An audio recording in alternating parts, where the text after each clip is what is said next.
For most people, ADP is, a pretty passive thing. It's just that logo on your pay stub. Right. Or maybe a portal you log into, once a year for a tax form? It just feels like a utility. But honestly, if you're ADP, being boring and reliable is kind of the goal. You don't want any excitement when it comes to paychecks. That's true. But for this deep dive, we really need to look past that label. ADP isn't just a payroll company. Not at all. I mean, they pay 1 in 6 American workers and over 16 million people outside the U.S. That kind of volume, it turns them into this massive data engine. It's the ultimate crystal ball. They see hiring trends, wage growth, all of it, weeks before the official government numbers come out. And we just got a fresh reading from that crystal ball. We're digging into ADP's Q2 fiscal 2026 earnings, which just dropped on January 28th. Yep. We've got the call transcript with CEO Maria Black, the slide deck, the whole stack. The interesting thing this quarter is this tension.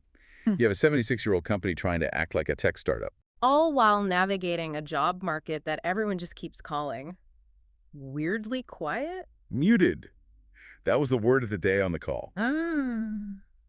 But okay, we have a lot to get through. We need to look at the numbers, which were actually pretty strong. Surprisingly strong. Then we have to figure out if their big AI pivot is real innovation or just, marketing, and why they're buying back $6 billion of their own stock. That $6 billion number, it really jumps off the page. So let's start with the basics, get the math out of the way.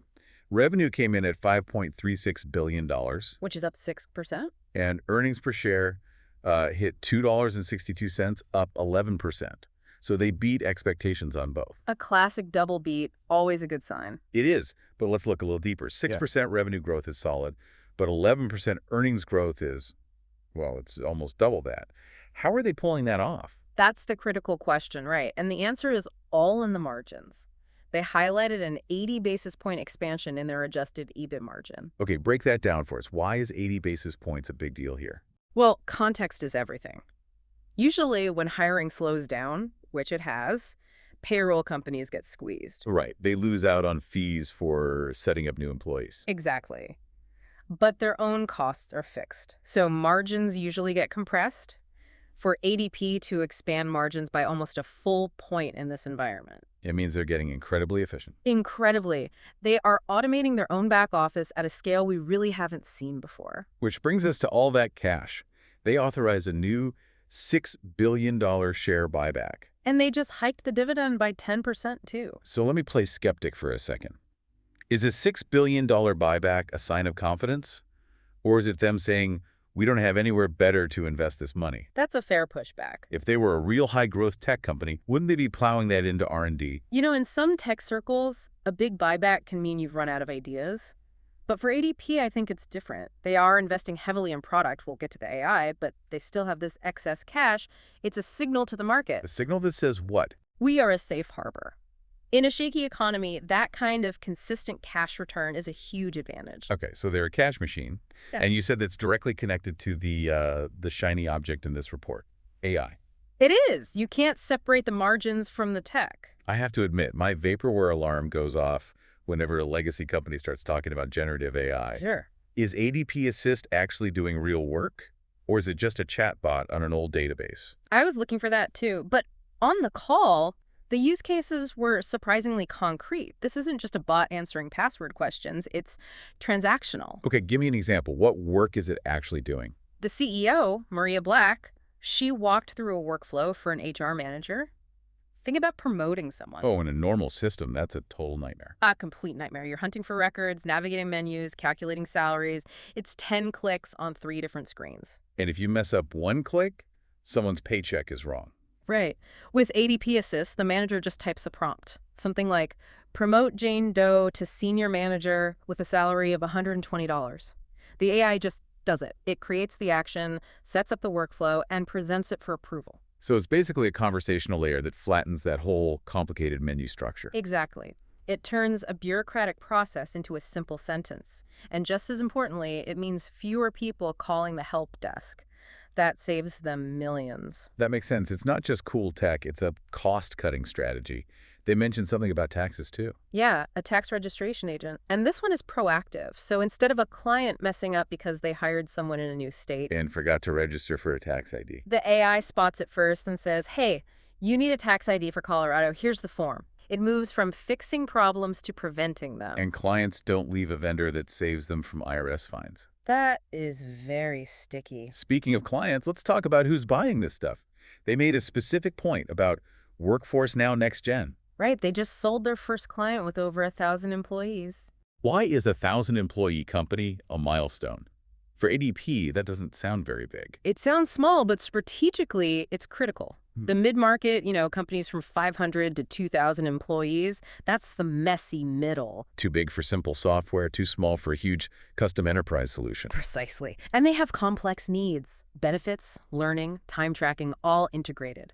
Proving the next-gen platform can handle a 1,000-employee logistics firm shows it's ready for prime time. Okay, but the real battleground is always the enterprise space.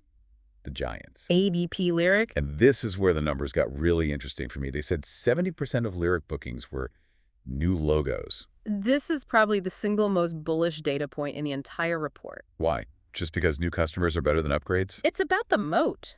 In the enterprise world, companies with 20, 30,000 employees, payroll is a fortress. You just never switch providers. It's career suicide for the CIO if it goes wrong. Usually, yeah. The risk is massive. Mm-hmm. So if ADP is saying 70% of their big sales are from companies leaving competitors, it means the dam is cracking. It means the pain of staying with their old system is finally worse than the fear of switching. Exactly. Legacy systems from Oracle or SAP, they're bleeding customers. ADP said they won 2 clients, each with over 20,000 employees, just this quarter. You don't win those deals on price, you win them on capability. So enterprise is booming, AI is cutting costs. But we have to talk about the one weak spot, the PEO business. The professional employer organization. Right. This is where ADP is the HR department for a small business. Revenue grew 6%, but the report got a little tricky with the accounting here. Yeah, those zero margin pass-throughs. Let's de-jargon that. Please. So in the PEO model, ADP collects money from a client for, say, health insurance. They take that cash and just hand it straight to the insurance company. So it shows up as ADP revenue, but they don't actually make any profit on it. None. It's a pass-through. So if healthcare premiums shoot up, ADP's revenue looks bigger, but their profit is flat. It bloats the top line. And that's why their PEO margins actually fell a bit. By 70 basis points, it's that middleman squeeze. But there is also a real slowdown there. The number of actual employees they serve in that model only grew about 2%. Is that because small businesses are laying people off? It's that muted hiring again. PEOs grow when their clients add staff, but small businesses are just sitting on their hands. Retention is still high, though. Clients aren't leaving. Which feels like a perfect segue to the big macro picture. If ADP is a barometer, what is it telling us about the economy right now? It's telling us we're in a holding pattern. The CFO is very specific about this. Hiring is down. But, and this is the key, layoffs are also very, very low. So nobody is getting hired, but nobody is getting fired either. Essentially, it's a low churn environment. Companies are holding on to the people they have because they remember how brutal hiring was in 2022. They're scared to add anyone, but they're also scared to let anyone go. What about the AI fear? The headlines about AI taking jobs, are they seeing it in their data? The analysts really pushed them on this, and their answer across 10 or 12 major industries was no. No discernible job losses due to AI displacement. Yet. Yet is doing a lot of work in that sentence. For now, it seems to be more about cyclical caution than some big structural replacement. They also mentioned that retention for small business clients dipped a little. Is that a warning sign for Main Street? CEO Maria Black called it normalization, and I think the data backs her up. After the pandemic, business failure rates were artificially low. There was just too much stimulus money around. And now that's gone. Right. So bankruptcy rates are just returning to what they were in 2019. It feels like things are getting worse, but really it's just a return to gravity. Okay, a few rapid-fire things before we wrap. They had a huge international win. A massive European bank. Over 75,000 employees. And doing payroll in Europe is exponentially harder than in the U.S. Oh, yeah. The labor laws in France or Germany change constantly. This win proves their strategy of having actual boots-on-the-ground experts in 140 countries is working. It's not just software. And then there was the Fiserv partnership, Cashflow Central. A very smart move. They basically embedded Fiserv's bill pay tech right into their main small business platform. So a small business owner can run payroll and pay their suppliers all from the same screen. It combats app fatigue, and it makes the product much, much stickier. And finally, that new retirement product, the Pooled Employer Plan. The PEP. That's all about offloading risk. A small business owner is terrified of getting sued over their 401k. This lets ADP take on that legal fiduciary risk. They're selling peace of mind. Okay, so let's pull this all together. We have a company crushing earnings in a muted economy by focusing on efficiency. Using AI to expand margins. They're buying back stock with a fire hose of cash, and they're actively stealing market share from competitors in the enterprise space. And their macro data shows us a labor market that's frozen but not cracking. It's a defensive masterclass. I want to end on one thing the CEO, Maria Black, said. In the middle of all this talk about AI and margins, she said something that really stood out. I think I know what you're talking about. She called payroll the most emotional part of humanity, Yeah. connecting people to their purpose and their livelihood. It sounded a bit lofty for an earnings call, but she's not wrong. If the payroll doesn't run, the whole social contract just breaks. It absolutely does. Her point was that even if AI automates the math, the human element isn't going away. But that leads me to the provocative thought for you to consider. We just talked about how ADP is using AI to automate the bureaucracy of work. Promotions, tax forms, HR workflows. Stuff that used to be entire jobs for some people. Exactly. Right. So if ADP succeeds, all that administrative work just vanishes. So look at your own job. If the admin part of what you do can be automated by an AI agent, what's left? Are you ready to pivot to the parts an algorithm can't do? The strategy, the empathy, the creativity?